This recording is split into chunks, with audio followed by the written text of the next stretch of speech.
Sax Rich here, and that is sort of a solo guitar rendition, well, solo with a looper, guitar rendition of Mr. Magic, Grover Washington's awesome jazz recording.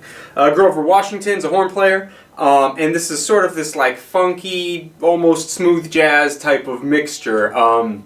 It's from the 70s, I think maybe 80s, I have to double check on that. But in any case, it's a really fun song and it's a great jazz standard. And the reason it's so good to play on guitar is because it utilizes some really cool ideas, not just harmonically speaking, but also melodically. As far as the harmony goes, it's all built around that one opening groove. It's basically two chords, C minor 11 and F7. Now, if you don't know what either of those chords are, what I want you to do is I want you to take a second and check out another of our lessons that talks about harmony and specifically jazz harmony, to sort of get you up to speed as to what those chords mean, because I'm not going to spend time breaking down the meaning of each chord. I'm going to just reference like, hey, this is an F7, this is a B flat 7 sus, or whatever the case is, right?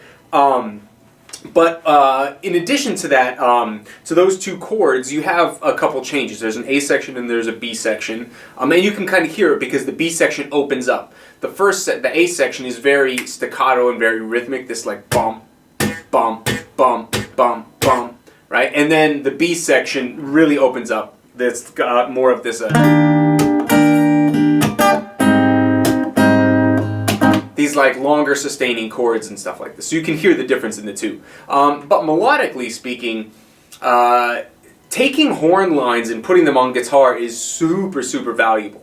And understanding how horn players play, because it's not like guitar, right? Horn players slide in and out of notes, they bend notes, kind of like us guitar players, but even more so, they have more bending capabilities and more sliding capabilities because they're not bound by frets. If you've ever played a fretless guitar, it's kind of similar to that, to where you can really just kind of blend notes together because there's no fret separating them. So what I want to do today is when we end up, I'm going to go through the chords and make sure you have all the chords down and everything before we touch the melody. But basically, when we get to the melody, what I want to do is I want to sort of explain to you how to mimic playing like a horn player, because the melody in this song is a prime example of that.